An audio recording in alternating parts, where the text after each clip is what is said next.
महावदन्याय कृष्ण प्रेम प्रदायते कृष्णाय कृष्ण चैतन्य नामने गौरतसे नमः।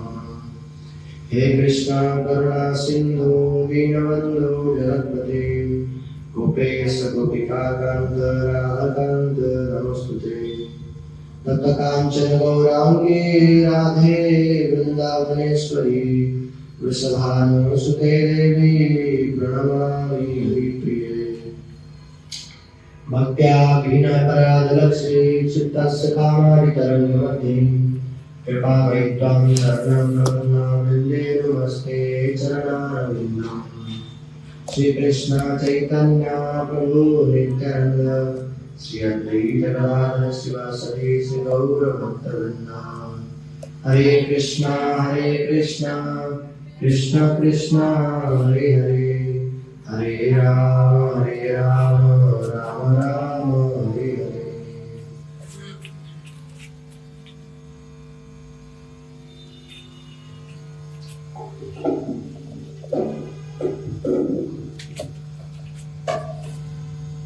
गुरुदेव कृपा बिंदु दिया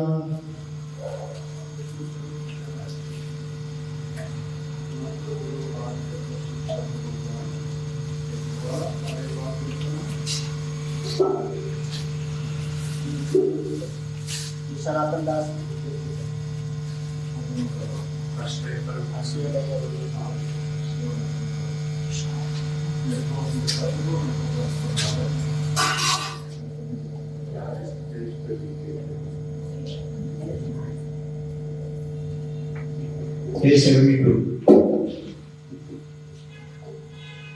आश्रय करिया बंधु श्री गुरु चरण जाए।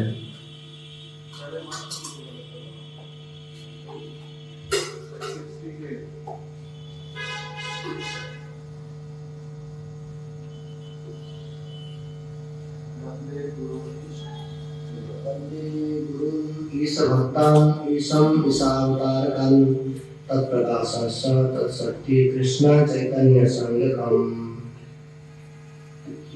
मंत्र गुरुवार्यत शिक्षा गुरुदान। मंत्र गुरुवार्यत शिक्षा गुरुदान। तार चरण आगे करिए वंदन।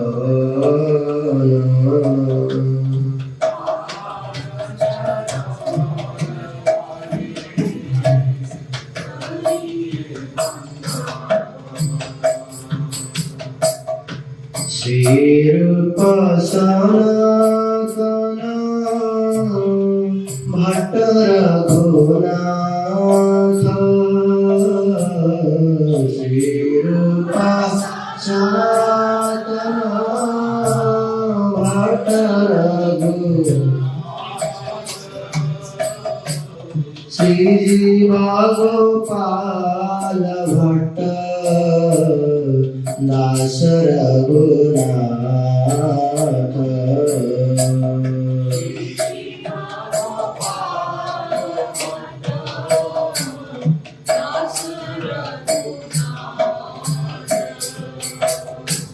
मेरी छाया गुरु शिक्षा गुरु जी हमारा।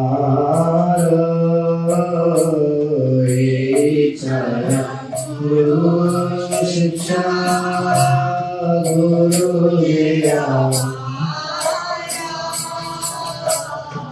आस्वार पाद पद्मो कोटि नमस्कार। आस्वार पाद पद्मे कोटि नमस्कार।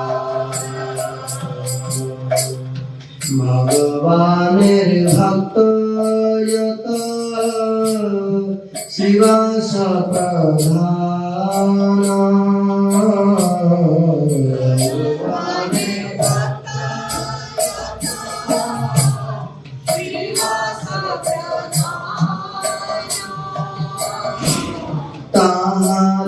चरण पद्मे सहस्र प्रणाम।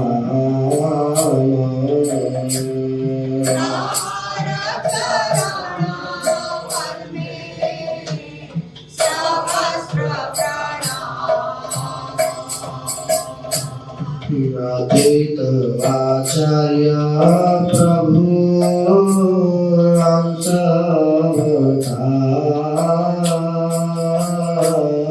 अद्वैत आचार्य प्रभु अंश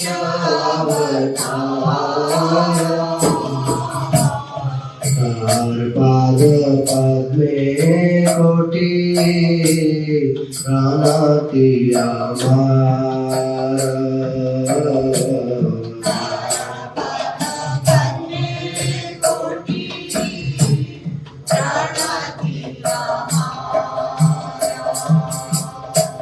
नित्यानंद राय प्रभु स्वरूप प्रकाश। नित्यानंद राय प्रभु स्वरूप प्रकाश। तार पाद पद्म बंधो जानवी दास।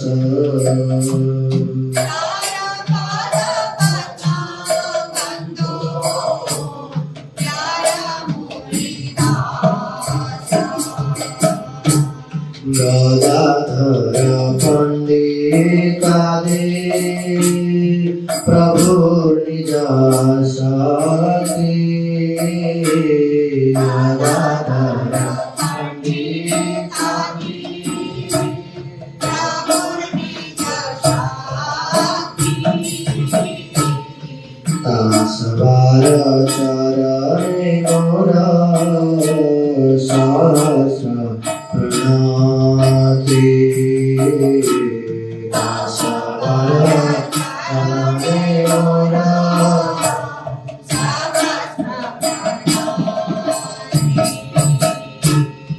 श्री कृष्ण चैतन्य प्रभु स्वयं भगवान।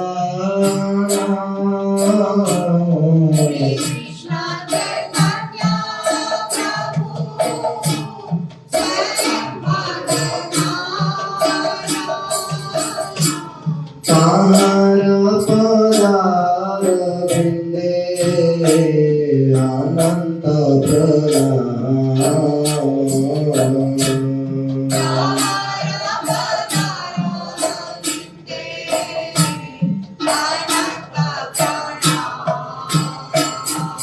मंत्र गुरु आगत शिक्षा गुरु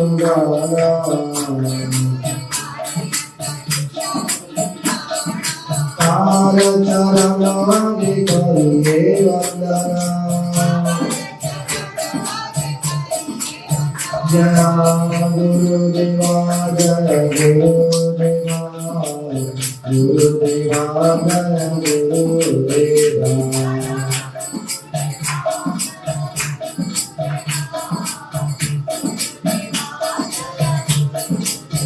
जय वैष्णव ठाकुर जय वैष्णव ठाकुर वैष्णव ठाकुर जय वैष्णव ठाकुर।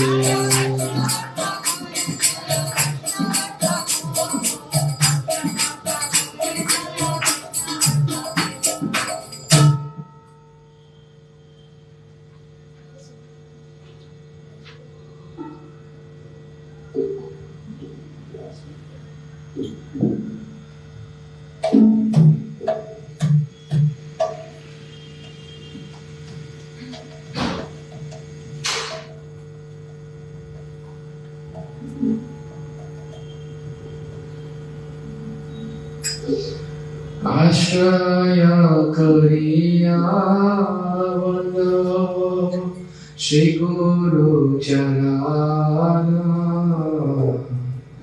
जहाँ मिले हरि कृष्ण प्रेम आश्रय करिया श्री गुरु चरणाना यावैते मिले कृष्ण प्रेम दिव्य अधिष्ठान लागी नन्द सुत भुवने प्रकाश पान गुरु रूप दिव्य अधिष्ठान लागी नन्द सुत भुवने प्रकाश पान गुरु रूप महिमाय गुरु कृष्ण एक करि जाना गुरु आय करि दे सत्य करि पाना महिमाय गुरु कृष्ण एक करि जाना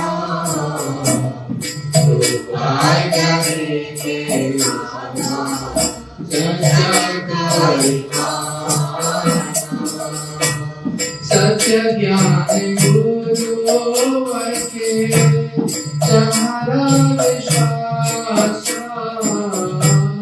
अवश्य तुम्हारा प्रभु में वास सत्य ज्ञान गुरु के तुम्हारा विश्वास अवश्य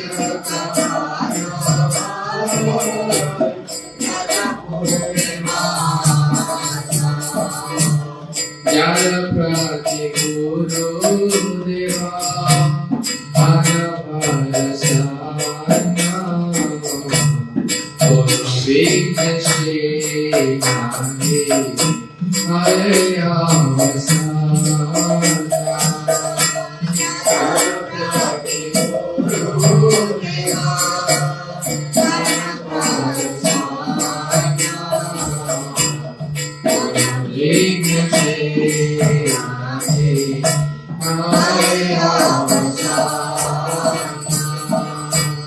कृष्ण रूसारे गुरु रखिवारे मारे गुरु रूसारे कृष्ण रखिवारे मारे कृष्ण रूसारे गुरु रखिवारे मारे गुरु रूसारे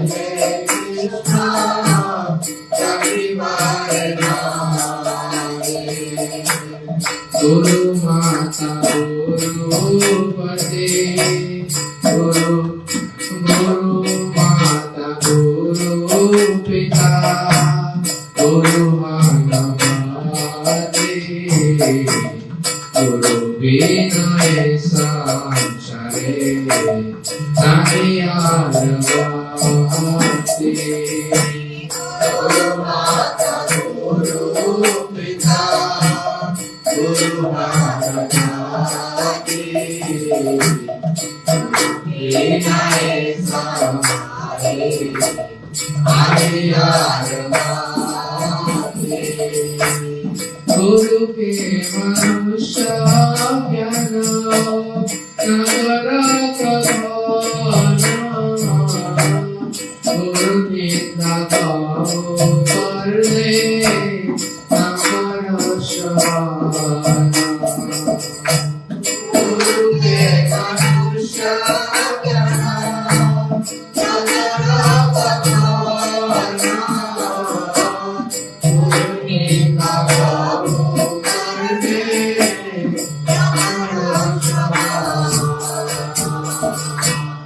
गुरु नीतो के राम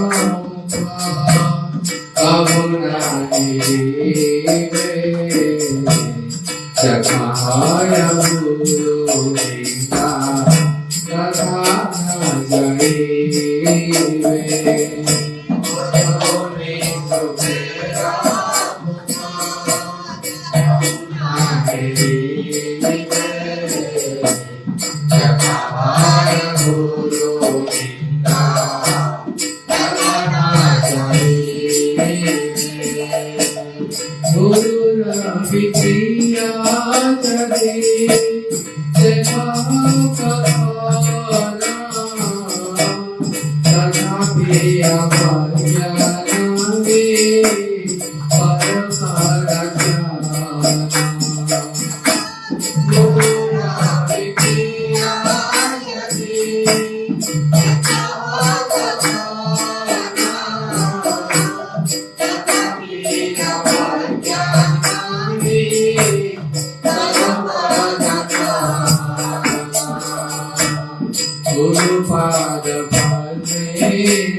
सपासद सी बोर्ड बिना विलाप में दुई के थे एक तो मैं एक मिनट वास्तव में वो कृष्ण महाराज जी के मठ से ग्रंथ आया है, तो तुम लोग अपने सेट भी आराम से ले लेना। ठीक है, मेरे कमरे में अलमारी में बैठ के बात के लोग सोचते हैं कि दो बार जो सारी बुक्स की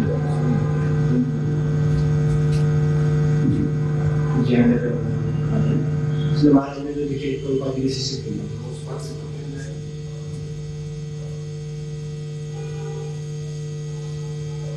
Maharaj, your name is Shant Maharaj. No? Your name is Shant Maharaj. And today is the disappearance day of another Shant Maharaj. Srila Prabhupada disciple. Oh yeah, Shant. Your teacher, Shant Swami Maharaj. So you have to speak at least 10 minutes about the disappearance of Vaishnava. Afterwards. First we do Naman Kirtan and then Mahamantra, and then you speak 10 minutes about the disappearance of Vaishnavas. And then I speak about it 10 minutes.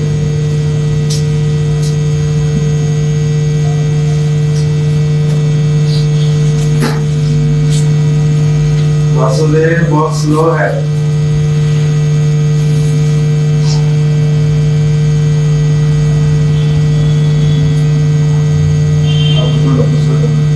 जो हम बोल रहे हैं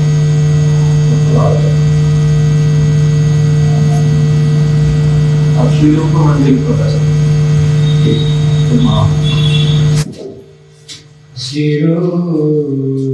शिरूपमञ्जरी पद सेई मोर सम्पद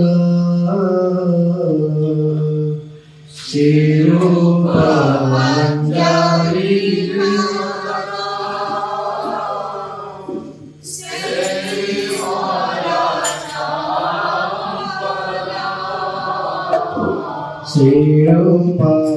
शिरूपमञ्जरी पद सेई मोर सम्पद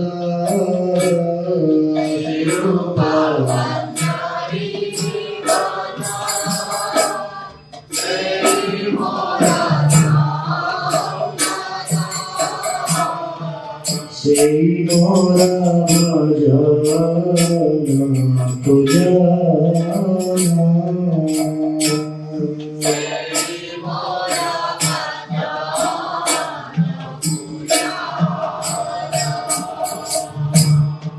सेई मोर प्राणधन सेई मोर आभरण सेई मोर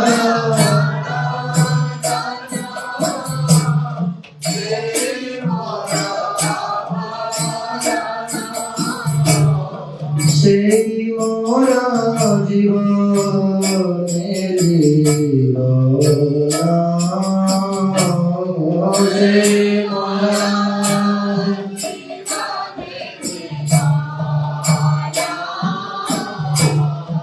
सेई मोर भजन पूजन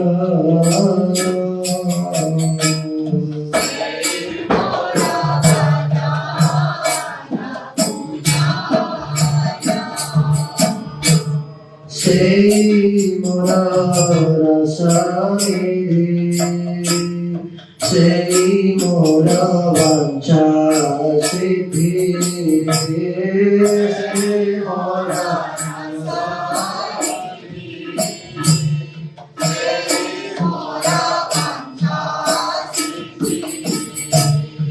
सेई मोर भेदेर धर्म सेई मोर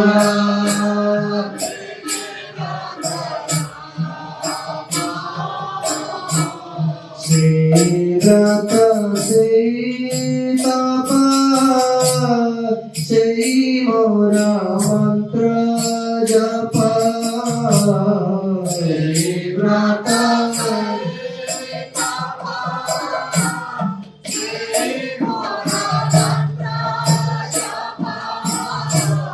सेई मोर धर्म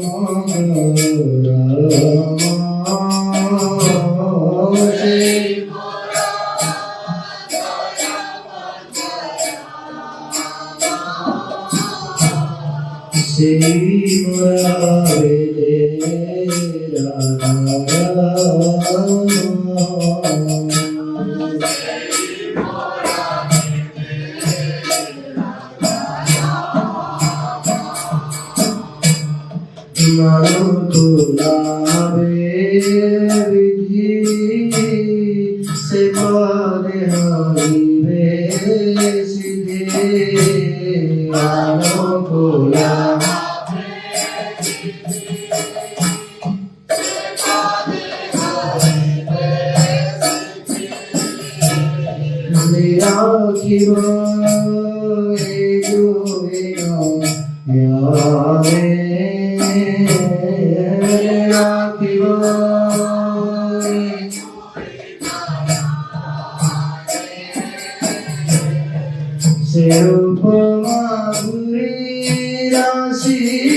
जय श्री कृष्ण चैतन्य चैतन्य प्रभु Nityanand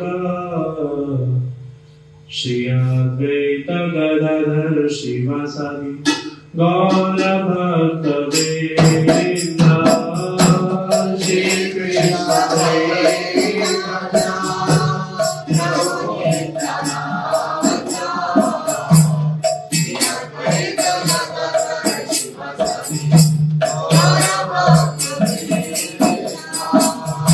Shri Krishna Chaitanya Prabhu Nityananda Shri Advaita Gadadhar Shivasadi Gaur Bhakta Vrinda Shri Krishna Hare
No, it's good. I can say whatever you say. It's correct.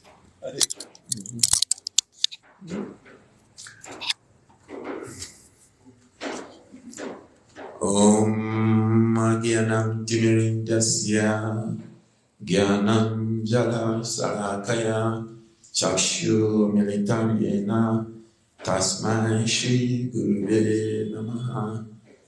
Jai Shri Krishna Chaitanya Prabhu Nityananda Shri Advaita Gadadhar Srivasadi Gaura Bhakta Namo Mahavanaya Krishna Prema Padayate Krishnaya Krishna Chaitanya Namne Gorochisi Namaha. He Krishna Karuna Sindhu Dinabandhu Jagatpate Gopesha Gopika Kanta Radha Kanta Namastute Tapta Kanchana Gorangi Radhe Vrindavaneshwari Vishabhanu Sute Devi Pranamami Haripriye Jayata Surato Pango Mama Madhya Mati Gati Matsavasya Parapujo Radha Madan Mohano Divya Vrindaya Kalpadu Mada Shrimhad Ratnanga Simhastanastu Shri Shri Radha Shvagovinda Devo Pristaya Sevyamanu Smaran Shriman Rasa Rambi Vamsi Bata Tatatishla Kasai Venu Swanai Gopir Gopinatai Shri Estunai Om Vrindai Tulasidevai Priyai Kesevasicha Krishna Bhakti Pradi Devi Sachavachai Namo Namaha Panchatattvamakam Krishna Bhakta Rupa Swarupakam Bhakta Vataram Bhaktyakam Namami Bhakta Shaktikam Jai Shri Krishna Chaitanya Prabhu Nityananda Shri Advaita Gadadhar Srivasadi Gaura Bhakta Hare Krishna Krishna Krishna Hare Hare Hare Rama Rama Hare Hare. So I'm not actually prepared for this, but with command from Shripad Madhava Priya Prabhu, I have to speak something. So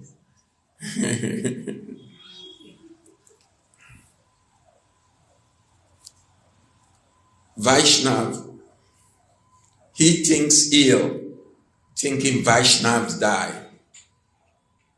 When dying, they actually live to always preach the divine words of the Supreme.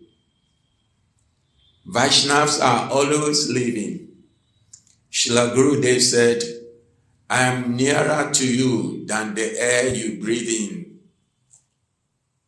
You follow me? Gurudev is saying he's nearer to us than even the air we breathe in.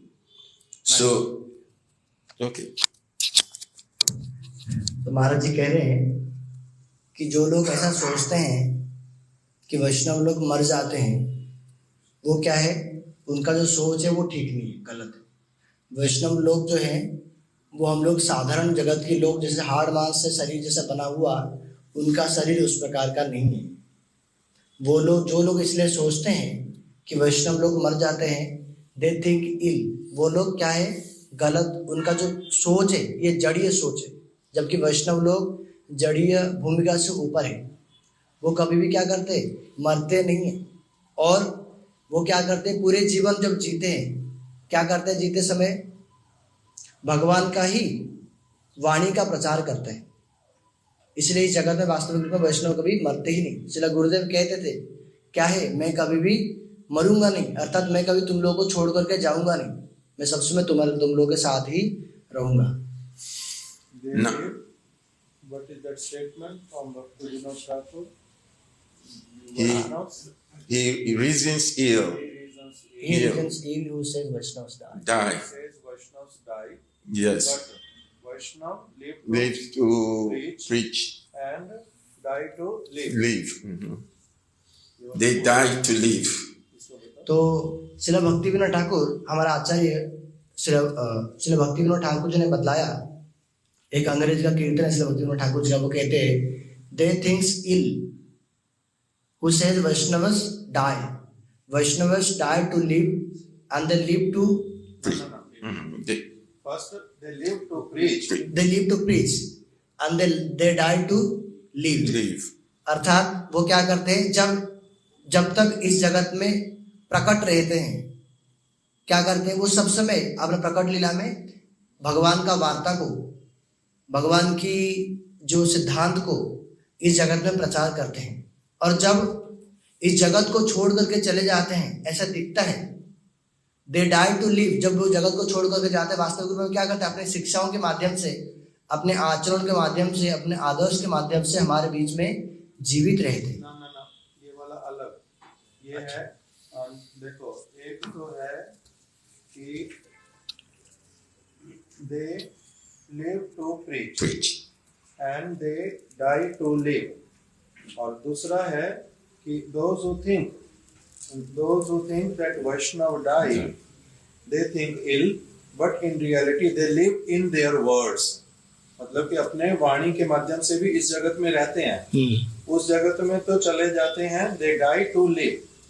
इस जगत से चले जाना उनका उस जगत में किस लिए, अपने प्राण उनके वास्तविक रूप में मिल गए सेवा करने के लिए, और इस जगत में भी वो जब रहते हैं they live through their sound. 3-4 line है एक साथ में। And yeah, so just like every day we see the sun rising from the east, and we see the sun, oh, the sun has risen, and we give a particular time astrologically. There's a time calculating the sun is going to rise tomorrow morning at this particular time. So the rise of the Vaishnavas, they are born at certain times. Then we are watching, and then the sun is moving, goes to the zenith. Then from the zenith to the horizon, and we think, oh, the sun has set. Maybe 6:05, 7 o'clock in the evening. So we are thinking like that. But in reality, has the sun died? No. The sun has appeared in our vision and has ended in our vision. So we're thinking, oh, the sun has risen here and it has ended here. Same with the Vaishnavas. They rise. They are always there, but they rise. And from our purview, because we are limited in purview, we think, oh, the Vaishnavas have been born. They have appeared. Then they have died. But they never die. तो महाराज जी कह रहे हैं, जिस प्रकार आकाश में सूर्य उदय होते हैं और अस्त होते हैं, जैसे सुबह सुबह सूर्यदेव आकाश में उदय हो जाते हैं, हम लोग को दिखता है कि सूर्य अभी उदय हो गए, और धीरे धीरे पूर्व दिशा में उदय होते होते ऊपर उठते जब पश्चिम दिशा में जाकर के पहुंचते हैं संध्या समय में, तो दिखता है क्या है, सूर्य और दिखते ही नहीं। तो हमें क्या लगता है, सूर्य अभी अस्त हो गए। अर्थात सूर्य सुबह हमें दिखे थे शाम तक सूर्य अभी दिखे नहीं। अर्थात एक्सटर्नली बाहरी रूप में ऐसा लगता है कि सुबह सूर्य का दर्शन हुआ था, शाम को हुआ नहीं, मतलब सूर्य थे और शाम को है नहीं। किंतु वास्तविक रूप में ना सूर्य कभी उदय होते, उसका जो नाम उदय अस्त देते, ना सूर्य कभी जन्म लेते हैं या ना शाम को सूर्य कभी मरते हैं। होता क्या है, हमारे सम्मुख में जब सूर्यदेव दर्शन में आते हैं तो हम उसको कहते हैं सूर्यदेव अभी उदय हुए। जब संध्या के समय में हमारे दर्शन से, हमारे दृष्टि का सामने से चले जाते हैं, उझल जाते हैं, तो हम कहते हैं सूर्य अभी अस्त हो गए। किंतु जब सूर्य अस्त भी हो गए, अस्त से लेकर उदय तक रात वाला जो समय, तब भी सूर्यदेव का स्थिति पूरा है जैसे हमारे सम्मुख में भी था। उसी प्रकार जो वैष्णव होते हैं, जब वो हमारे सम्मुख में, हमारे नेत्र के सामने दृष्टिगोचर होते हैं, तो हम लोग उनको क्या कह देते हैं कि उनका अभी जन्म हो गया। और जब वो हमारे आंखों के सामने से उजल हो जाते हैं, हमारे दृष्टिगोचर और होते नहीं, अपना अप्रकट लीला को प्रकाशित कर देते, तब हम क्या कह देते हैं, वो अभी शरीर को त्याग कर दे। किंतु वास्तविक रूप में जिस प्रकार सूर्य उदय से लेकर के अस्त तक जिस प्रकार की स्थिति है, उसी प्रकार की स्थिति अस्त से लेकर के उदय तक भी है पूरे। उसी प्रकार हमारे सम्मुख में जब वैष्णव लोग प्रकटित होते हैं, प्रकटित होते समय जिस प्रकार वैष्णव का स्थिति है, उसी प्रकार जब अपना वो अप्रकट लीला प्रकाशित कर देते हैं, साधारण दृष्टि से देखने से तो ऐसा लगता है कि वो मर गए, शरीर को त्याग दिए, किंतु क्या करते हैं, तब भी उनका स्थिति पूरा ही रहता है। किंतु हमारे आंखों के सामने वो दिखता नहीं है, क्योंकि हमारा क्या है, हमारा इतना योग्यता नहीं है, हम उनको अपने नेत्रों के सामने देख नहीं पाते। इसलिए हम लोग क्या कहते हैं, वो अभी अप्रकट लीला कर दी, शरीर त्याग दिए, किंतु क्या है, वो कभी मरते नहीं है, सब समय नित्य ही विराजमान करके रहते हैं। इसलिए श्रील वृंदावन दास ठाकुर जी ने भी अपना चैतन्य भागवत में बताया, ये सब लीलार कबू नाही परिच्छेद, आविर्भाव तिरोभाव यही मात्र भेद। कि वैष्णव का जो आविर्भाव और तिरोभाव जो हम लोग कहते हैं, जब वैष्णव का तिरोभाव हो गया, इसका अर्थ क्या, वैष्णव का लीला ही संपन्न हो गया, कुछ लीला है ही नहीं। कह रहे नहीं, ये सब लीलार कबू नाही परिच्छेद, ये भगवान का जो लीला है या भगवान के भक्तों को जो लीला है, इसका कोई परिच्छेद नहीं है, फुल स्टॉप नहीं है, अर्थात लीला कभी समाप्त नहीं हो जाता। ये लीला इस जगत से अप्रकट हो गया, हमारे आंखों के सामने दिखाई नहीं, किसी दूसरे जगत में जाकर के प्रकट होगा। उसी प्रकार वैष्णव इस जगत से अप्रकट हो गए, किसी दूसरी जगह जाकर के अपने प्रभु के साथ लीला कर रहे हो, तो इसलिए उनका कोई लीला का कभी आरंभ हुआ था और अंत हो गया, कभी लीला होगा ही नहीं, ऐसा नहीं होता। हमारे सम्मुख में दिखते नहीं, हमारे अयोग्यता के कारण, किंतु वैष्णव लोग सब समय ही नित्य विराजमान रहते हैं। So, what is the reason? We may ask, who are these Vaishnavas? These are great associates of Krishna, of Mahaprabhu. Then why are they, taking the trouble to come to this material world? In the spiritual world, they are better off to live there. Then why are they coming to this material world? तो एक प्रश्न आ सकता है हम लोग के मन में कि अगर हम लोग ऐसा कहते हैं कि जो वैष्णव लोग हैं वो भगवान के परिकर हैं और वो कंप्लीटली स्पिरिचुअल वर्ल्ड में उनका स्थित है, तो फिर इस जगत में क्यों आते हैं? जैसे हम लोग को दिखाई भी पड़ता है, ऐसा लगता है कि क्या है, वो भी अपने माता के गर्भ से जन्म लेते हैं, उनको भी ऐसा लगता है कि वो कष्ट भोगते हैं, हम जैसे साधारण जो जीव है उसी तरह ही अपना जीवन यापन करते हैं। ऐसा क्यों करते हैं, क्या कारण है? वो तो स्पिरिचुअल वर्ल्ड में भगवान के साथ नित्य जगत में क्या सुखी नहीं है? क्या सुख में नहीं रहते? उनको सुख प्राप्त करने के लिए आना पड़ेगा या कोई और कारण के लिए आना पड़ेगा? इनको क्या कुछ भी चीज का कमी है? भगवत धाम में किसी भी चीज की कमी नहीं है, लेकिन तब भी हमारे सम्मुख में इधर आकर के क्यों उपस्थित होते हैं, क्यों इस प्रकार का कष्ट लेते हैं? ऐसा देखने में लगता है कि इस प्रकार के उनको भी कितना कष्ट हो रहा है, उनको भी इस जड़ जगत में आना पड़ रहा है, जड़ जगत में अपना समस्त कार्य करना पड़ रहा है। ऐसा क्यों करते हैं? वो तो स्पिरिचुअल जो उनकी चित्त जगत है, चित्त जगत में भी रह सकते हैं, लेकिन यहाँ क्यों आते हैं? क्या कारण है? Now, one interesting thing, Krishna is Karunamaya. He wants to give mercy to everybody. But in the spiritual world, everybody has the mercy already. So, where will he give that mercy? So Krishna wanted to perform his lila of giving mercy to the jivas. So he created this material world also for his own lila. And one of his lila is to come give mercy to the jivas, to show how, magnanimous he is.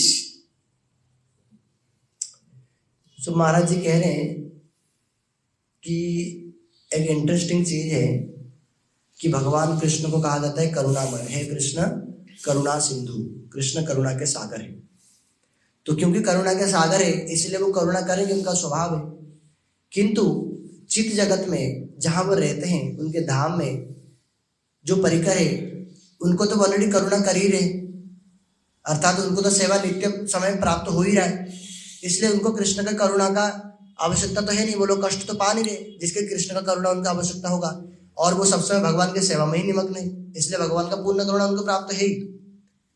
फिर क्या करते हैं भगवान, इस जड़ जगत को सृष्टि करते हैं, एक तो अपना लीला करने के लिए, दूसरा जो जड़ जीव है, जो जीव कष्ट पा रहे हैं, उनका भी किस प्रकार के कल्याण होगा, उनको भी किस प्रकार के अपना जो लक्ष्य की प्राप्ति होगी, वो भी कैसे अपना नित्य सुख को प्राप्त करेंगे।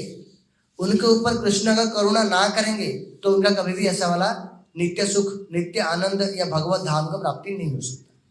इसलिए उन लोगों के ऊपर कृपा करने के लिए, अपना कृपा का विस्तार करने के लिए इस जगत में जो जीव हैं क्या करते हैं, इस जगत में वो अवतीर्ण होते हैं।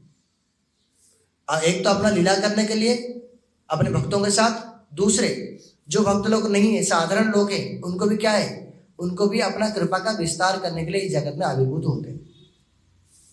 These Vaishnavas or these associates of Krishna, they want to help him, they want to serve him, so they become the rain clouds that are falling on in this material world according to our own adhikar.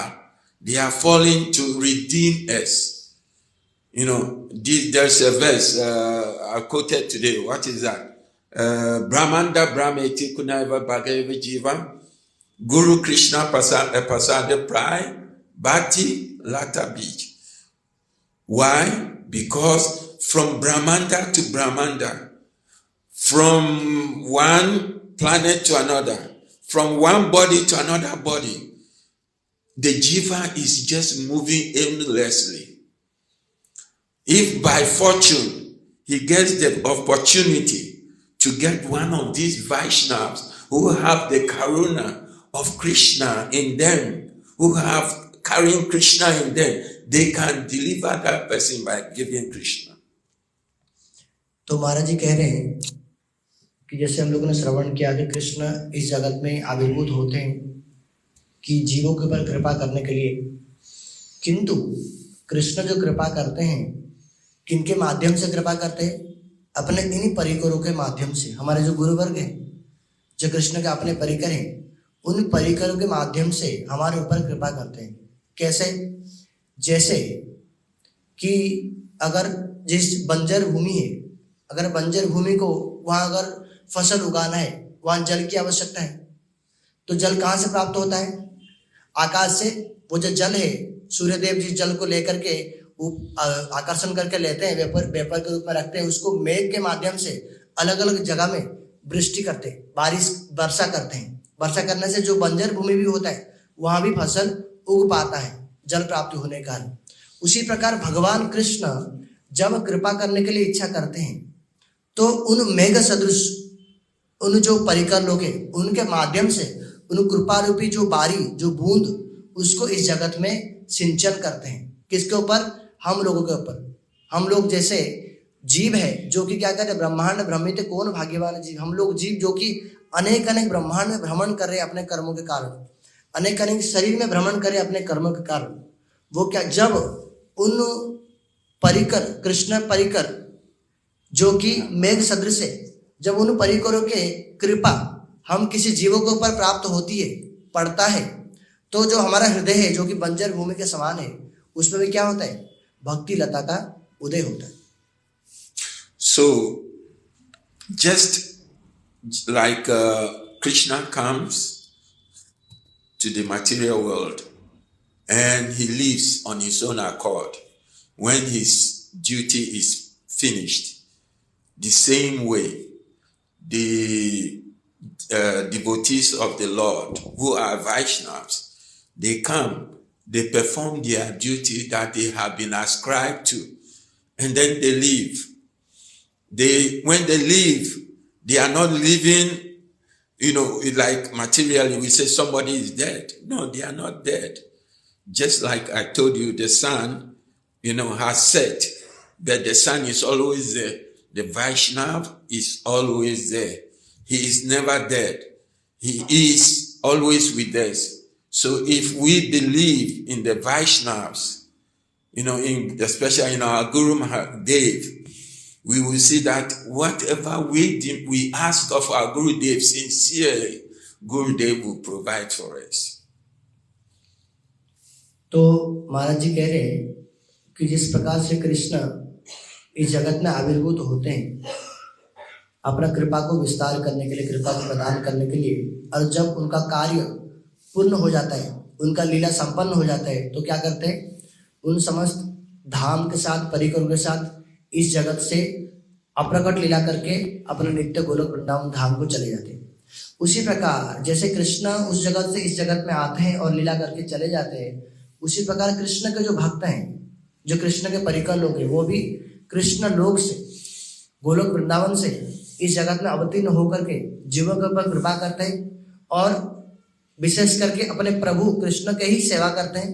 और जब उनका भी सेवा संपन्न हो जाता है, तब वो इस जगत को छोड़ करके चित्त जगत को चले जाते हैं। इसलिए उनका जो जन्म और मृत्यु, हम लोग का उनका जो आविर्भाव और तिरुभाव देखने में लगता है कि उनका जन्म और मृत्यु, वो हम लोग साधारण लोग जैसे हैं, अपना जन्म और मृत्यु जैसा नहीं है। इसलिए शास्त्र में एक श्लोक बताया गया, न कर्म बंधनम जन्म वैष्णवानां च विद्यते विष्णु अनुचरत्वं ही मोक्षम आहुर इति मनीषिणा, कि मनीषी लोग जो सद सिद्धांत को जानने वाले तत्वविद लोग, उन्होंने बतलाया, ना कर्म बंधनम जन्म वैष्णवानां च विद्यते। यद्यपि वैष्णव लोग इस जगत में रहते हैं, देखने में ऐसा लगता है कि हम लोग जैसा ही आचरण करते हैं, किंतु उनका वो जो आचरण है वो कर्म बंधन के कारण नहीं है।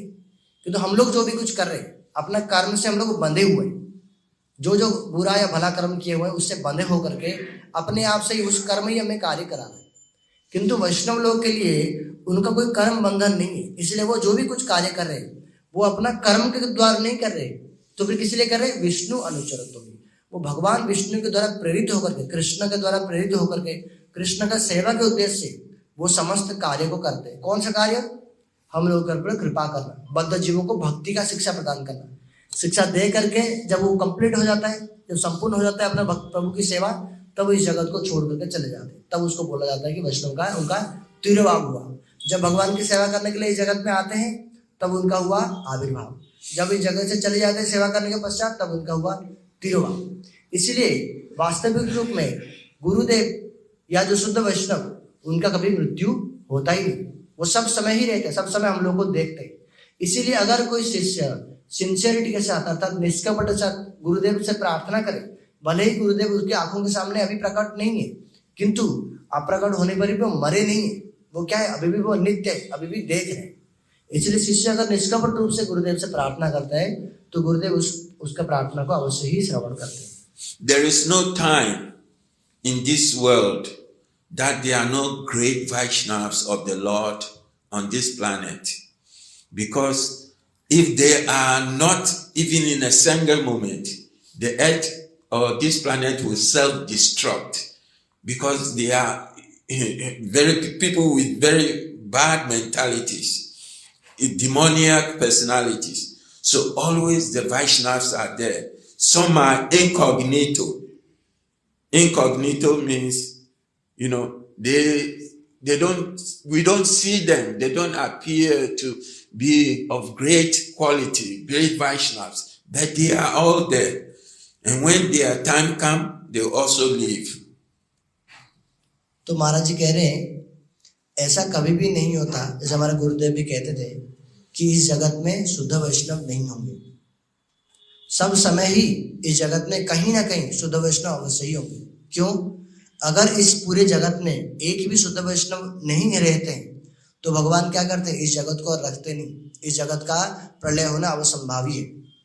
उन शुद्ध वैष्णवों के लिए ही भगवान इस जगत को, उन शुद्ध वैष्णव की कृपा से ही इस जगत का धारण होता है। तो अगर शुद्ध वैष्णव नहीं रहेंगे, जैसे दिखलाई पड़ सकता है साधारण रूप से कि कोई ऐसे शुद्ध वैष्णव नहीं है, किंतु हमारे योग्यता भी कितना है, हम लोग उनको पहचान नहीं पाते। अगर शुद्ध अभी भी सब समय जब तक इस जगत का स्थिति है, जब तक इस जगत में प्रलय नहीं है, अर्थात कोई ना कोई शुद्ध वैष्णव अवश्य ही है इस जगत में। हो सकता है वो कभी सामने दिखे और कभी इनकॉग्निटो होता है ना, जो ब्राउजर में मोबाइल में जो करते हैं, उसका क्या है, उसका क्या अर्थ है कि वो दिखता नहीं है ऐसे साधारण रूप से, वो छिपा रहते हैं। तो इसीलिए वैष्णव जब तक स्वयं को प्रकाशित करना ना चाहें, जैसे हम लोग कहते हैं सूर्य को देखने के लिए सूर्य किरण ही आवश्यकता है, तो वैष्णव का कृपा के बिना कोई भी वैष्णव को पहचान नहीं सकता। तो इसलिए अगर शुद्ध वैष्णव इस जगत में है तो वो जब कृपा करते हैं, अपने को स्वयं प्रकाशित करते हैं, तब जाकर के हम लोग उनको पहचान क्या पाते हैं, हमको कुछ आवाज लगता है कि हाँ ऐसा वैष्णव है। तो वो वैष्णव जो शुद्ध वैष्णव है वो भी एक ना एक दिन इस जगत को छोड़ करके चले जाते हैं। इसीलिए वैष्णव लोग, शुद्ध वैष्णव लोग सब समय ही जगत में अवस्थान करते हैं। हमारे जब सौभाग्य ऐसे प्राप्त होता है तब जाकर के उनको हमें दर्शन होता है। और जो वैष्णव, शुद्ध वैष्णव रहते भी है, हो सकता है हमारे सम्मुख में भी रहते हो, किंतु उनका क्रिया ऐसे होता है हम उनको पहचान नहीं पाते। वो स्वयं को छुपा कर गुप्त रखते हैं। जब ऐसे आवश्यकता पड़ता है तब वो स्वयं को प्रकाशित करते हैं, और जब आवश्यकता पड़ता है तब वो इस जगत से अप्रकट भी होते हैं।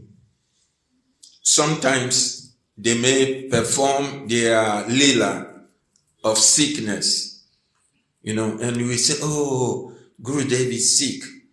We saw it with our own eyes right here. But these are past times. One should not think the Vaishnav is suffering. No. He is performing the pastime to show you what death is, that we have to leave this body aside. We have to be renounced to the body. And so sometimes you see them very sick.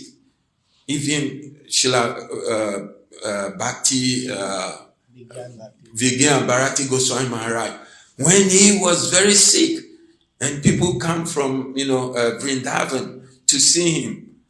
And one time he couldn't even get up. But the moment they said, oh, Maharaj, they are devotees from Vrindavan who want to ask questions. At once, he sat up. And for over 2-3 hours, more than that, he was just answering their questions, speaking with them. And I was like, wow, look at this. Srila Prabhupada, even when he was so sick and emaciated, he was preaching. Gurudev was like that also. And I'll just tell you one example. I will just finish this. 3. I will tell you. I will explain it to you. One of Gurudev's disciples, they said, Gurudev is so suffering. And he was thinking, oh my God, Gurudev is suffering so much. But in the night, he had a dream of Gurudev. And Gurudev was on the bed. He was jumping up and down like a small boy, playing, jumping on the bed. And he said, see, I'm not suffering. I'm not having any pain. And this devotee woke up. He said, oh, is that? Gurudev is not really suffering. So this is just their lila.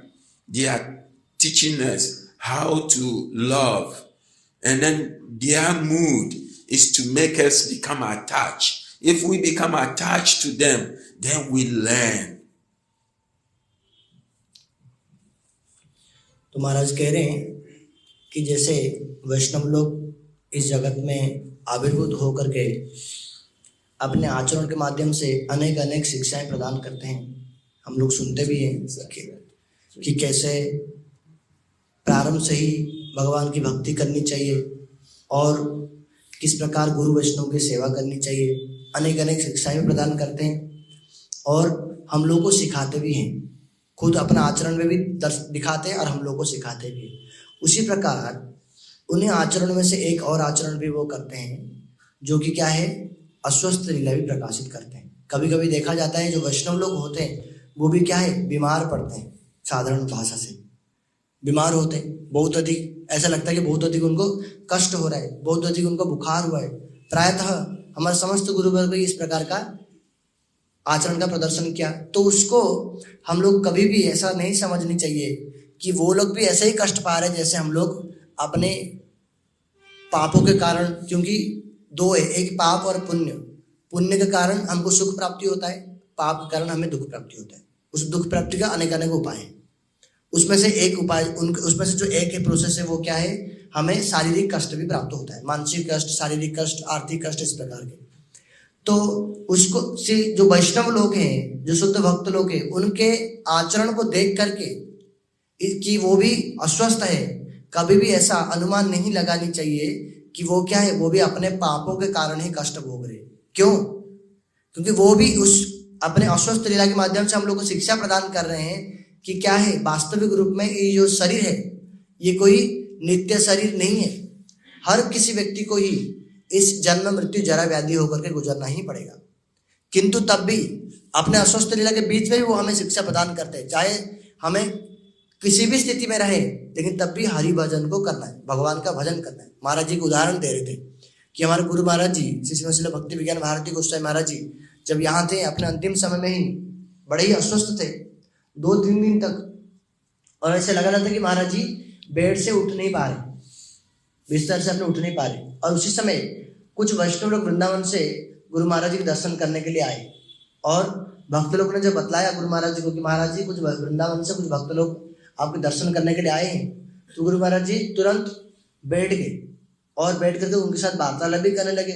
उनका प्रश्न उत्तर भी उनके साथ भी, उनका प्रश्न का भी उत्तर देने लगे। ऐसे 3-4 घंटा ही बीत गया। तो देखने में कैसे लग रहा था कि बहुत अधिक अस्वस्थ थे। साधारण जगत में साधारण व्यक्ति अगर अस्वस्थ होता है तो उनको भगवान का स्मरण नहीं रहता है, भगवान का साधन भजन में भी बहुत कम हो जाती है, कम क्या बंद ही हो जाता है।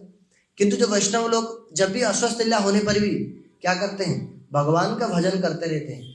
भगवान अपने भगवत अनुशीलन कभी भी त्याग नहीं करते। श्री भक्ति वेदांत स्वामी महाराज जी अपने अंतिम समय में कुछ वीडियोस भी है, अपने क्या कहते हैं, साधारण जगत में कहते हैं कि डेथ बेड पे, जबकि शरीर त्याग करने वाले ही है, लेकिन तब भी क्या कर रहे, प्रीचिंग कर रहे, अर्थात भागवतम के कमेंट्री दे रहे, बोल रहे, श्लोक का अर्थ बतला रहे, और जो जीवन का क्या लक्ष्य है, भगवान की भजन कैसे करनी चाहिए, इस प्रकार के अनेक अनेक प्रचार ही कर रहे। श्रील गुरुदेव भक्ति वेदांत नारायण गोस्वामी महाराज जी वृद्ध काल में भी अत्यंत अस्वस्थ होने पर भी सब समय भगवान के भजन में लगे रहे। तो ये जो इसको कहते हैं अस्वस्थ लीला, वो अपना इस अस्वस्थ लीला के माध्यम से भी हम लोग को शिक्षा प्रदान करते हैं। क्या शिक्षा? कि हम कैसे हम लोग भी कोई भी परिस्थिति आए, ये जो हरि भजन है ये बहुत अधिक गुरुत्वपूर्ण वस्तु है, इसको कभी भी त्याग नहीं करनी चाहिए कोई छोटे छोटे कारण के लिए। तो महाराज जी अंतिम में एक और उदाहरण दे रहे थे कि एक भक्त जिन्होंने गुरुदेव जो अस्वस्थ लीला प्रकाशित कर रहे थे, तो उन भक्त ने गुरुदेव को देखे और मन में ऐसा भावना आया कि गुरुदेव को कितना कष्ट होता होगा, बड़े उनका स्वास्थ्य खराब है। और जब रात में शयन कर रहे थे तो वो भक्त कहते हैं गुरुदेव मेरे सपने में आए, और जैसे कि छोटे बालक, एक बहुत सुस्त बालक, स्वस्थ बालक नृत्य करते हैं, गुरुदेव उस प्रकार का नृत्य कर रहे हैं, अर्थात बहुत अधिक खुशी है, सुख है, सुखी है। अर्थात दर्शाना यही चाहते हैं कि यद्यपि तुम्हें ऐसा दिखलाई पड़ता है कि मुझे बहुत अधिक कष्ट मिल रहा है और मैं क्या हूँ, बहुत कष्ट ही पा रहा हूँ, बीमार हूँ, लेकिन ऐसा नहीं है। वैष्णव को उनके कोई भी बाह्य क्रिया को देख करके हमें अपने आप से ऐसा अनुमान नहीं लगाना चाहिए। इसलिए शास्त्र में बतला गया कि जहां देखो वैष्णव व्यवहारिक दुख तब तो जानिवता परानंद सुख। जब व्यवहारिक रूप से, बाहिक रूप से कोई वैष्णव का जीवन में दुख दिखलाई पड़ता है तो अवश्य ही समझ लेनी चाहिए कि वो जो वैष्णव का वास्तविक रूप में हमारे जैसा दुख नहीं है, कर्म के द्वारा दुख नहीं है, वो उस क्रिया के माध्यम से, लीला के माध्यम से कोई विशेष शिक्षा प्रदान कर रहे हैं, किंतु वास्तविक रूप में वो क्या करते हैं, सब समय परानंद में ही रहते हैं, भगवत आनंद में ही डूबे रहते हैं। तो इस प्रकार वैष्णव का क्रिया है, उस प्रकार वैष्णव तत्व है। So in conclusion, we have the Vapo and the Vani aspect of Vaishnavas. When the Vaishnav is with us in our purview and we are watching the Vaishnav, sometimes we all run to the Vaishnav. Oh, he's my Guru Maharaj, and some of us are just like mosquitoes, who, go to the Guru, just, suck the blood, and few people listen to get the mood of Guru. So when Guru is around in his presence, we may all be running and doing things. But when Guru is not there, when he is disappeared from our purview, how are we holding Guru in our heart? That is the most important. If we can do that, then Guru is always with us. Then that's sincerity. If not, then he says, oh, these people are just like mosquitoes. They want to suck the blood, and then that's it. So they don't want to get the spiritual aspiration that Guru is giving. They only want sometimes the material things that Guru has. तो जब इस प्रकार के वैष्णव इस जगत में उपस्थित होते हैं तो हमारा क्या कर्तव्य है? ऐसे वैष्णव या गुरु और वैष्णव दोनों अभिन्न है, तो जो ऐसे वैष्णव या ऐसे गुरुदेव उपस्थित होते हैं हमारे सम्मुख में इस जगत में, तो क्या कर्तव्य है? उस वैष्णव की सेवा करनी चाहिए। उन वैष्णव की सेवा के माध्यम से हमारा कल्याण हो सकता है। सेवा दो प्रकार के हैं, महाराज कह रहे, एक है बापू सेवा, दूसरा है वाणी सेवा। बापू अर्थात शरीर, जब गुरुदेव साक्षात रूप से प्रकट है इस जगत में तो क्या कर सकते हैं? हमें उनका साक्षात सेवा कर सकते हैं। कैसे? उनको प्रसाद देना, या जो उनके कपड़े साफ कर लेना, उनका चरण प्रक्षालन करना, अनेक प्रकार के डायरेक्टली सेवा कर सकते हैं। उनको कहा जाता है बापू सेवा। तो महाराज जी कहते हैं कि बहुत सारे जो भक्त लोग होते हैं क्या करते हैं, गुरुदेव जब प्रकटित होते हैं तो गुरुदेव के साथ मिलने के लिए कुछ भक्त लोग वास्तविक रूप में सिंसियरिटी के साथ, निष्कपटता के साथ गुरुदेव की सेवा करते हैं साक्षात रूप से। और कुछ भक्त लोग क्या करते हैं, गुरुदेव के पास आते हैं और सेवा कैसे करते हैं वास्तविक रूप में उनको पता भी नहीं है, तो इसलिए वो वास्तव सेवा गुरुदेव की नहीं कर पाते। और क्या करते हैं, गुरुदेव का वास्तविक रूप में समय ही लेते हैं और गुरुदेव को जो वाणी है उसको ठीक रूप से अपने हृदय में भी धारण नहीं करते। तो गुरुदेव जब साक्षात रूप से प्रकटित होते तब तो बहुत सारे लोग सामने तो आ जाते, उनमें से कुछ भक्त लोग सिंसियरिटी के साथ सेवा करते, किंतु वास्तविक रूप में जब गुरुदेव अप्रकट हो जाते तब पता लगता है कि कौन कितना सिंसियरिटी के साथ, कौन कितना निष्कपट के साथ गुरुदेव का सेवा किया है। क्योंकि गुरुदेव जो अप्रकट हो जाते हैं उनके वाणी का ही हम लोग सेवा कर सकते हैं, और बापू तो है नहीं उनके साक्षात रूप से हमारे सम्मुख में।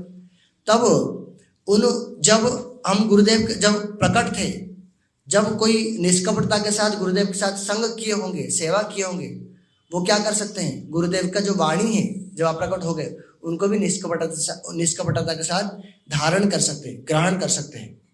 और इसलिए दो प्रकार के गुरु की सेवा है, एक बापू सेवा और एक वाणी सेवा। हरि हरि बोल। आज हम लोग श्रील प्रभुपाद जी के आश्रित भक्तगण, उनमें से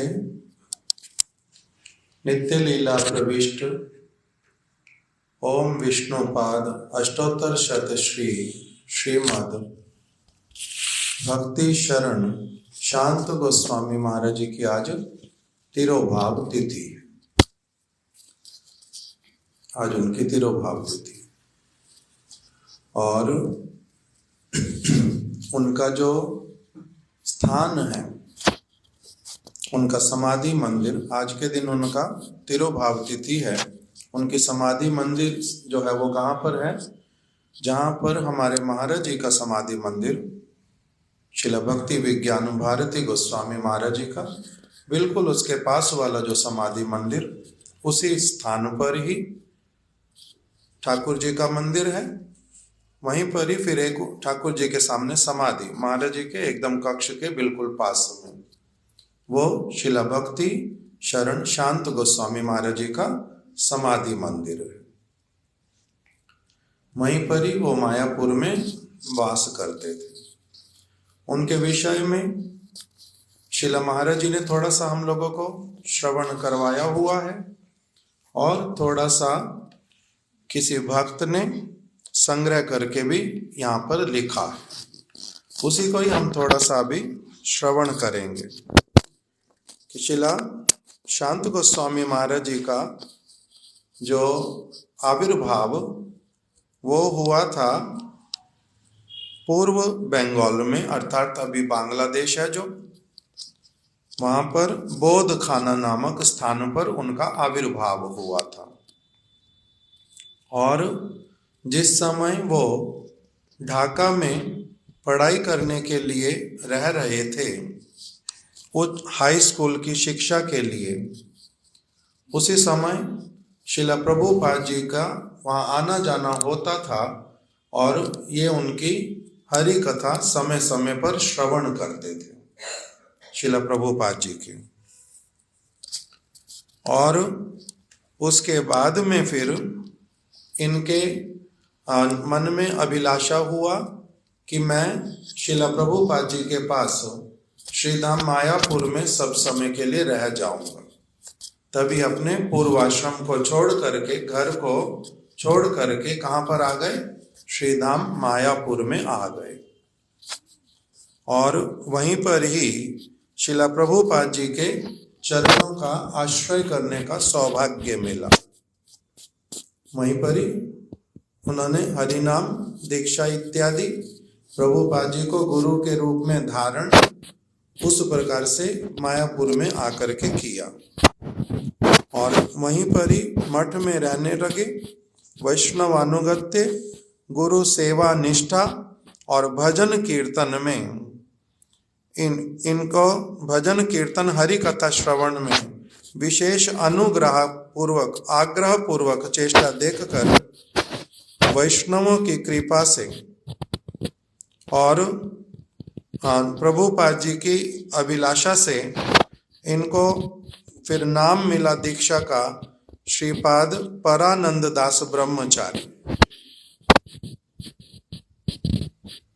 प्रभुपाद जी के पास में आ गए और जिस प्रकार से एक भक्त अपने गुरुपाद पद्म के आश्रम में आता है, रहता है, उसी प्रकार से इनके विषय में भी बतलाया कि ये वैष्णवों का अनुगत्य करते और गुरु सेवा में बड़ी निष्ठा थी। नाम इनका हो गया था ब्रह्मचारी वाला, श्रीपाद परानंद दास ब्रह्मचारी। फिर उसके बाद में बतलाया प्रभुपाद जी की कृपा निर्देश से चैतन्य मठ जो है मूल मंदिर, प्रभुपाद जी के कितने स्थान हैं मायापुर में? योग पीठ भी प्रभुपाद जी संभालते थे और श्री चैतन्य मठ भी, श्रीवास आंगन भी और अद्वैत भवन, गदाधर भवन, गदाधर आंगन जैसा भी उसको कहते हैं, ये सारे स्थान एक साथ में श्रील प्रभुपाद जी ने जो है सब समय उनका सेवा किया। उसी में जो चैतन्य मठ है, चैतन्य मठ में इन्होंने बहुत दिनों तक विग्रहों का सेवा किया, विग्रह इत्यादि की पूजा करते, अर्चन करते और श्रृंगार इत्यादि करते। हमारे महाराज जी भी इस विषय में बतलाते थे कि उनका आरती करने का जो परिपाटी इतना सुंदर रूप में आरती करते थे कि गोद्रुम द्वीप से, नवद्वीप से, कभी कभी कृष्णा नगर से भी लोग उस आरती का दर्शन करने आते थे कि कैसे ये आरती करते हैं इतना सुंदर रूप में। हम भी फिर अपने घर में जाकर के इतना प्रेम के साथ में और इस भावना के साथ में आरती उतारेंगे। आरती करना भी जो है वो हम लोगों के लिए, तो मेरे को तो बिल्कुल भी नहीं आता। किस किस प्रकार से दीप दिखाना होता, कैसे चामर ढुलाना होता, उस समय भावना क्या होती है और किस प्रकार से वास्तविक रूप में किया जाता, ये सारा कुछ इनके पास में शिला भक्ति शरण शांत गोस्वामी महाराज जी के पास में लोग आते थे बड़े आनंद के साथ में दर्शन करने और फिर सीखने के लिए कि किस प्रकार से आरती करनी होती। इस प्रकार का इनके विषय में हमारे महाराज जी भी बोलते थे, इसमें भी लिख करके रखा। फिर इनका जो सन्यास हुआ वो हुआ शिला भक्ति गौरव बैखानस गोस्वामी महाराज जी से। कल कौन सी तिथि पालन की थी हमने? किसकी तिथि? शिला भक्ति गौरव बैखानस गोस्वामी महाराज जी की। उनके सन्यास शिष्य बहुत सारे, हमारे गुरु महाराज जी उनके सन्यासी शिष्य थे। शिला संत गोस्वामी महाराज जी, शिला भक्ति दयित माधव गोस्वामी महाराज जी, शिला भक्ति वैभव पुरी गोस्वामी महाराज और ये शिला भक्ति शरण शांत गोस्वामी महाराज, ये उनके सन्यास शिष्य। सन्यास का नाम फिर पहले नाम था श्री परानंद ब्रह्मचारी, बाद में नाम हो गया श्री भक्ति शरण शांत महाराज। कभी तो ये अपने गुरु भ्राताओं के साथ में प्रचार कार्य में जाते, कभी अपने आप से भी अलग अलग स्थानों पर प्रभुपाद जी की, महाप्रभु की वाणी का प्रचार करते थे। महाराज जी बोलते थे इन्होंने एक स्थान जिसका नाम बताया अहियापुर, वहां पर इन्होंने एक आश्रम बनाया था। वहां विग्रह पूजा करने लगे। जब विग्रह प्रतिष्ठा, तो शिला माधव गोस्वामी महाराज जी को निमंत्रण किया था। वहां पर शिला माधव गोस्वामी महाराज जी गए, विग्रह प्रतिष्ठा इत्यादि हुआ। कुछ दिनों तक वहां पर रहे भी, किंतु इनको पुनः शिला माधव गोस्वामी महाराज जी ने कहा कि आप रहो मत यहाँ पर, आप रहने के लिए श्रीधाम मायापुर में आ जाओ। वहां पर बहुत सारे वैष्णव, इसीलिए वहीं पर ही आकर के रहने से अच्छा होगा। अपने गुरु भ्राता का जो परामर्श अथवा एक उपदेश, आदेश इत्यादि जैसा भी कहें, उसके अनुसार फिर ये श्रीधाम मायापुर में आ गए और वहीं पर ही फिर इन्होंने वही वाला स्थान लिया जहां पर अभी इनका समाधि मंदिर है। और वहां पर रह करके महाराज जी बोल रहे हैं कि ये क्या करते थे, जो नए नए लोग आते, इनको मिलते, अलग अलग स्थान पर ये जाते भी, उनको लेकर के अपने पास में रखते, हरि नाम दे देते और उनको अच्छी तरह से प्रभुपाद जी की सारी बातें सुनाते सुनाते उनको अच्छे एक स्तर तक ला करके खड़ा कर देते। फिर उसके बाद में उनको अपने अलग अलग गुरु भ्राताओं के पास में भेज देते कि अभी उनके पास ही रहो, उन्हीं से दीक्षा भी ले लो और उन्हीं की सेवा करो। तो इस प्रकार से बड़े सिंसियरली बहुत सारे भक्तों को इन्होंने प्रस्तुत किया और उनको अच्छे एक स्तर तक ला करके दूसरे लोगों के पास में दिया। हमारे महाराज जी ने हम ये वाली बात एक बार हमें सुनाई थी। किस लिए सुनाई? क्योंकि जब शिला महाराज जी ने हरि नाम दीक्षा देना प्रारंभ किया, उस समय हमारे सिद्धांति महाराज जी उनके कुछ कुछ शिष्य लोगों ने महाराज जी से हरिनाम दीक्षा इत्यादि लिया फिर से। तो अभी किसी किसी व्यक्ति ने कहा, महाराज जी के कान में भी बात आई कि ये क्या उचित है, किसी ने पहले हरिनाम दिया, दीक्षा दिया, और फिर आप उनको फिर से हरिनाम दीक्षा दे रहे हैं, क्या ये ठीक है? तब महाराज जी ने दो बातें बोली।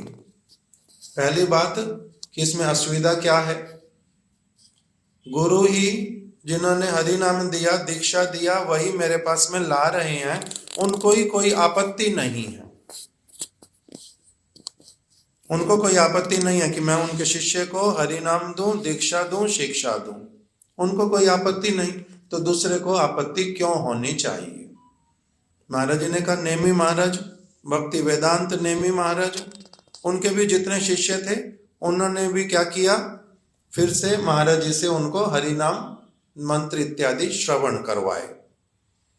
सिद्धांति महाराज जी ने भी कुछ कुछ लोगों के लिए ऐसे वाला व्यवस्था किया।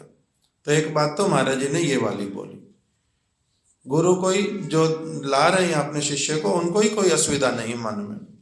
दूसरा महाराज जी ने कहा कि शिला शांत गोस्वामी महाराज, शिला भक्ति शरण शांत गोस्वामी महाराज, इनके द्वारा हरिनाम, इनके द्वारा दीक्षा देने पर भी फिर इन्होंने अपने आप से हमारे परम गुरुदेव शिला भक्ति प्रज्ञान केशव गोस्वामी महाराज जी के पास में अपने किसी किसी शिष्य को भेजा और उनको ही कहा कि आप कृपा करके इनको फिर से हरिनाम दीक्षा इत्यादि प्रदान करो, और उन्होंने किया भी था। तो इसीलिए इस प्रकार से बताया कि इनका इस प्रकार का विचार था कि वो अपना किसी भी व्यक्ति को प्रस्तुत करके उसके बाद में, जैसे महाराज जी की कथा में लिखा हुआ आ गया कि ही यूज्ड टू ट्रेन, वो ट्रेनिंग देते थे एज इज ड्यूटी, मेरी ड्यूटी है, क्योंकि हमारे उसमें विशुद्ध चैतन्य वाणी में इंग्लिश भाषा में आया हुआ, regardless of where his students ended up. उन्होंने, जैसे एक अध्यापक अपने छात्रों को अच्छी तरह से पढ़ाता है जहां तक वो पढ़ा सकता है, और उसके आगे फिर अगर उसके छात्र उन्नति करते हैं तो उसको बड़ी प्रसन्नता होती है, और जहां तक वो आगे बढ़ पाते बहुत अच्छा है। उस प्रकार से ये जो कुछ कुछ वैष्णवों को अच्छे से ट्रेनिंग देते थे, ये वाला बताया। उसके बाद में लिख करके रखा कि श्रीधाम मायापुर में पतित पावनी गंगा के तट पर ये वास करते थे, उनका आश्रम वहीं पर ही, और वहीं पर ही भजन करते, वहीं पर ही विग्रह की स्थापना भी की, अत्यधिक वृद्धावस्था तक भी बड़े ही प्रीति पूर्वक विग्रहों की सेवा करते थे। फिर उसमें बताया कि उनके बहुत अधिक शिष्य नहीं थे जो सब समय साथ में रहते थे, वो अलग अलग स्थानों पर भेज देते थे, दूसरे आश्रम में अपना सेवा भी करो, वहीं पर ही रहो। किंतु फिर लिख करके रखा, कालेर गतिते उत्पात ग्रस्त जड़ स्वार्था अन्वेषी अशालीन व्यवहार संपन्न अनुगत्य शून्य भजनो अनुपयोगी शिष्य देर द्वारा बहु दुख व्यथा एवं शेष जीवने किचु किचु कष्ट पाया छे। मतलब कि इनके पास में जो भक्त लोग रहते थे, जिनको ये ट्रेनिंग देते थे, उनमें से काल की गति कह रहे हैं ऐसी वाली, जिसके कारण क्या है, कुछ कुछ उत्पात ग्रस्त, अर्थात सब समय जो व्यक्ति आते हैं पास में गुरु के, जैसे माधवेंद्रपुरी पाजी के निकट में आ गए रामचंद्रपुरी, अथवा हेमलता ठाकुरानी के पास में रूप कविराज, अथवा शिला प्रभुपाद जी के अलग अलग जो गुरु वर्ग, उनके अलग अलग शिष्य कुछ कुछ ऐसे होते, जैसे रामानुजाचार्य जी के कुछ शिष्य हुए जिन्होंने उनको विष दे करके भी मारने का प्रयास किया। फिर शिला सिद्धांति गोस्वामी महाराज जी का कोई एक ऐसा वाला आश्रित शिष्य, डायरेक्ट शायद नहीं, किंतु मठ में रहते, उन्होंने उनके ऊपर किस वस्तु से प्रहार किया? कुल्हाड़ी के द्वारा उनके ऊपर प्रहार किया। तो अलग अलग वस्तुएं ये सब वैष्णवों के जीवन में देखी जाती। इसलिए अभी कथा में सुन रहे थे हम लोग कि वो अपने धाम में सेवा में शांति पूर्वक अपना बड़े अच्छे से रह सकते, फिर भी इस जगत में आते क्यों? उसका उद्देश्य क्या है? अलग अलग प्रकार के जीवों का मंगल करने का उद्देश्य। किंतु जब वो करने के लिए जाते हैं, जैसे मैं बार बार बोलता हूँ, 4 वैष्णव आचार्य वाले ग्रंथ में लिखा हुआ बड़ी अच्छी तरह से आचार्य क्या क्या करते हैं और क्या क्या चीजें आती हैं जीवन में, उसमें बड़े अच्छे से लिख के रखा। प्रहलाद महाराज जी ने कितना अच्छी तरह से भगवान की भक्ति करने की केवल कामना की, उसी से उसको अपना जन्म देने वाला पिता ही उसका सबसे बड़ा शत्रु बन करके उसकी बात नहीं सुनेंगे, उसको क्या करेगा? उसको वध कर देगा, उसको जान से मरवा डालेगा, अनेक प्रकार से मरवाने का प्रयास किया। तो वहां पर लिखा पिता यदि ऐसा कर सकता तो फिर और कौन क्या नहीं कर सकता? पहले बोलता था मेरी आंखों का तारा है ये, गोदी में लेता था, इतना प्यार करता था। अभी जब पता चला ये हरि भजन करेगा, मेरी बात मानेगा नहीं, मेरी अभिलाषा पूरी नहीं करेगा, इसको ये किस तरह का पुत्र मेरा, तब अलग हो गया। रामानुजाचार्य जी को विष क्यों देंगे? क्योंकि वो शिष्य जो कहते हैं बात, वो उल्टा गुरु के ऊपर भी शासन करते, गुरुगिरी, कि आप हमारे अनुसार ये कार्य करो। वो मानते नहीं, वो स्वीकार करते नहीं। उन्होंने किसी एक चोर को आश्रय दिया हुआ था। चोर व्यक्ति चोरी करता है बहुत, किंतु अब चोरी छोड़ना चाहता है, किंतु स्वभाव जाता नहीं। उसको अपने निकट में रखा हुआ है। वो लोग बोलते हैं बार बार इसको हटाओ, ये तो एक ही बात केवल। और वो क्या कहते हैं? ये धीरे धीरे ठीक हो रहा है। पहले 100% अगर गलत था, अब 50% रह गया है, वो भी धीरे धीरे चला जाएगा। रोगी के इलाज डॉक्टर कर सकता है अच्छी तरह से, डॉक्टर को पता है कैसे केयरफुल रहना है, किंतु वो दूसरे लोग की बात नहीं मानी। फिर वो लोगों ने एक किसी का कहा कि ये ब्राह्मण नहीं है, इसके कंधे पर हाथ रख करके आप क्यों इधर से उधर जाते हो? मंदिर से जाते हैं, ब्राह्मण शिष्य के कंधे पर हाथ रख के जाते हैं रामानुजाचार्य। और जब कावेरी में, नहीं कावेरी में तो फिर कौन हुए स्नान करने वाले? उनका स्थान कावेरी में ही तो श्री रामानुजाचार्य जी का कावेरी वाला, वही उनका वही स्थान है ना, वहीं पर उनका समाधि मंदिर, जहां पर मूर्ति जो बोलती थी वही वाली। तो जब वापस आएंगे तो वो स्नान, अपना हाथ स्नान करने के बाद हाथ रख के आते हैं शूद्र शिष्य के कंधे के ऊपर, तो उनको बड़ी असुविधा होती है। जब उल्टा स्नान करने जाएंगे, रात्रि में उठे हैं, तो इसका मतलब अभी अपवित्र उठे हैं, कपड़े बदलने हैं, स्नान करना, सब कुछ करना है, तब उल्टा जाते हैं ब्राह्मण शिष्य के कंधे पर हाथ रख के। जब आते हैं तब किसके कंधे पे हाथ रख के आते हैं? शूद्र जो शिष्य है उसके कंधे पे हाथ रख के आते हैं। तो वो इस चीज का भेदभाव करते हैं। रामानुजाचार्य कहते हैं वैष्णवों में ये देखते नहीं। एक व्यक्ति जब वैष्णव बन गया तब उसका क्या ये देखना अलग हो जाता है, किंतु वो लोग मानते नहीं। किसी स्थान पर किसी ने कहा मेरे को आप आचार्य का जो एक आचार्य के रूप में मेरी घोषणा कर दो कि मैं एक बड़ा अच्छा आचार्य हूं। गुरुदेव करेंगे नहीं रामानुजाचार्य, वो बोलते नहीं नहीं अभी नहीं, अभी तुम्हारा बहुत आगे बढ़ना जरूरी है, बाद में करेंगे। तो अलग अलग कारण बनते गए और उन लोगों ने क्या किया, एक साथ में मिल करके कुछ लोगों ने, जिसको क्या बोलते हैं, हमारे मथुरा मठ में बोलते थे, पता नहीं एक शब्द बोलते थे, अभी भूल रहा हूं, अर्थात असहमत लोग अथवा असंतुष्ट लोग एक साथ इकट्ठे होकर के उन्होंने इच्छा किया इनको अब मार डालते हैं, तो उन्होंने भोजन में विष दिया।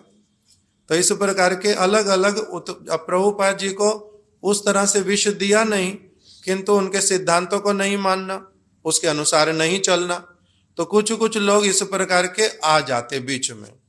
तो उसी के लिए क्या कह रहे हैं कि काल की गति से इनके कुछ कुछ शिष्य ऐसे वाले निकले जो उत्पात ग्रस्त, और दूसरा बताया जड़ स्वार्था अन्वेषी, जो उनसे जागतिक स्वार्थों को पूरा करवाना चाहते थे। अपनी जमीन ये वाली हमारे नाम लिख करके चले जाओ, आप तो कभी भी अप्रकट हो जाओगे, तो इसलिए ये वाली जमीन हमारे नाम लिख करके चले जाओ, उस तरह से।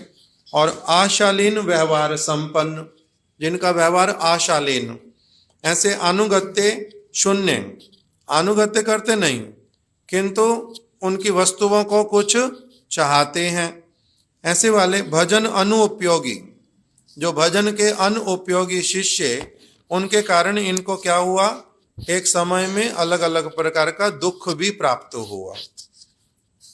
जैसा भी हो, फिर बतलाया कि शिलानामाचार्य हरिदास ठाकुर जी का श्री पाठ वो कहाँ पर है, फुलिया में एक उनका श्री पाठ। श्री पाठ मतलब जहां पर कुछ समय रह करके उन्होंने भगवान का भजन किया, विशेष रूप में जहां पर उनका स्मृति जो है कुछ ऐसा कुछ उनका घटना लीला हो गया, जिसके कारण वो स्थान सब समय स्मरण में रह जाता है, उसको बोलते हैं श्री पाठ।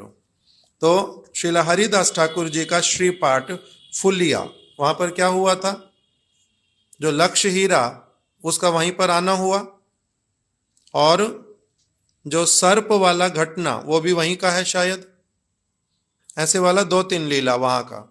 तो वहीं पर ही श्रीला शांत गोस्वामी महाराज गए हुए थे किसी एक घर में, जहां पर कार्यक्रम था एक बच्चे का अन्न प्राशन कराने का। वहीं पर अन्न प्राशन कराया उन्होंने, और अन्न प्राशन कराने के बाद में वहीं पर ही फुलिया में श्रीला हरिदास ठाकुर जी वाला जो स्थान, जो आश्रम, वहीं पर ही बच्चे का अन्न प्राशन कराया, हरि नाम संकीर्तन इत्यादि हो रहा। और वहीं पर ही उनका क्या हुआ, जब सभी लोग उच्च संकीर्तन कर रहे हैं, महाराज जी भी अपना बैठे बैठे उन्होंने वहीं पर ही कब प्राण छोड़ दिए पता चला नहीं। संकीर्तन पूरा हो गया, लोग उनको देखने के लिए गए कि महाराज एकदम से थोड़ा सरक गए इधर से उधर, उनको उठाने गए, फिर देखा प्राण छोड़ दिए। तो इस प्रकार से आज के दिन में शिलानामाचार्य हरिदास ठाकुर जी का जो श्रीपाठ, जिसका नाम फुलिया ग्राम, वहीं पर ही उसी स्थान पर ही शिला भक्ति शरण शांत गोस्वामी महाराज जी ने अपना जो अप्रकट लीला में प्रवेश किया था, फिर वहां से ला करके श्रीधाम मायापुर में उनको समाधि प्रदान की गई। इस प्रकार से थोड़ा थोड़ा उनके विषय में लिखा हुआ। और महाराज जी की कथा में से एक चीज उनकी लिखी हुई अंतिम बात, वो लिखा हुआ वहां पर कि उनका शांत इतना स्वभाव था, इतना शांत स्वभाव था, इसलिए उनको नाम भी दिया गया था शांत। भक्ति शरण शांत महाराज किस लिए दिया था, क्योंकि बहुत अधिक शांत थे। वो कह रहे हैं अन्य किसी का तो कहना ही क्या, किसी से झगड़ा इत्यादि कर नहीं पाते थे, ऊंची बात मुख से निकलती नहीं थी। अगर कोई निकट में रहने वाला व्यक्ति भी जितना जोर से बोल जाए तब भी कभी उनके मुख से ऊंचा शब्द नहीं निकलता था, बड़े शांत रहते। जिन बच्चों को पढ़ाते थे, शिक्षा देते थे, और जो शिष्य भी उन्होंने धारण किए, किसी ने कैसे भी व्यवहार किया, उनका किंतु शांति को कभी कोई भंग नहीं कर पाया। सदैव उसी प्रकार से ही उसी शांत मुद्रा में रहते थे। श्रील भक्ति शरण शांत गोस्वामी महाराज जी की जय। उनकी शुभ तिरोभाव तिथि की जय। उनकी तिथि पालन करने वाले समस्त भक्त वृंद की जय। गौर प्रेमानंदे हरि हरि बोल, हरि हरि बोल। यहाँ पर भक्त लोग अभी आरती करेंगे, जिनको जाने का जल्दी होगा मैं सब वहां पर मेरे पास आने से सबको प्रसाद दे देता। हरे कृष्ण।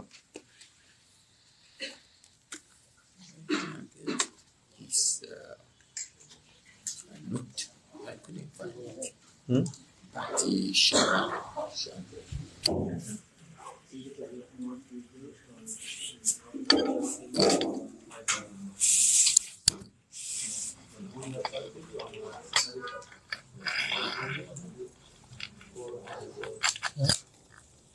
ये किसका फोन था?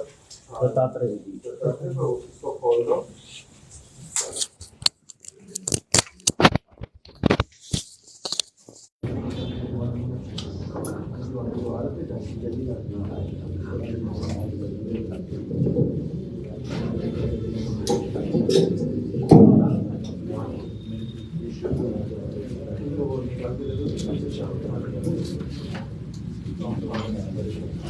I spoke from some other sources.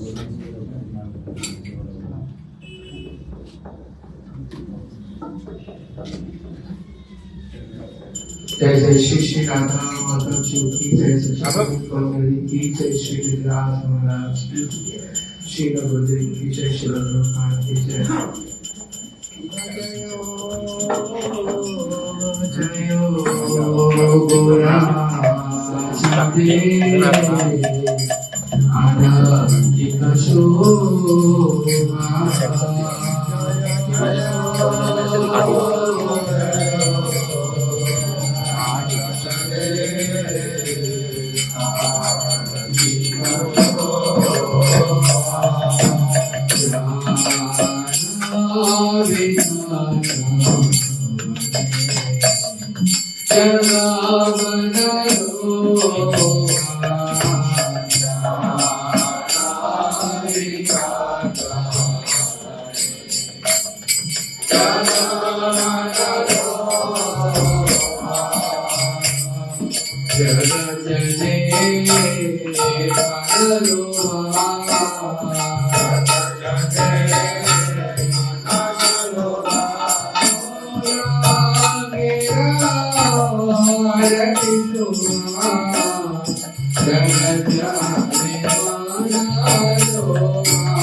परिक्रमा करने के साथ साथ है ना, कोई लोग परिक्रमा का and then at the same time we'll do.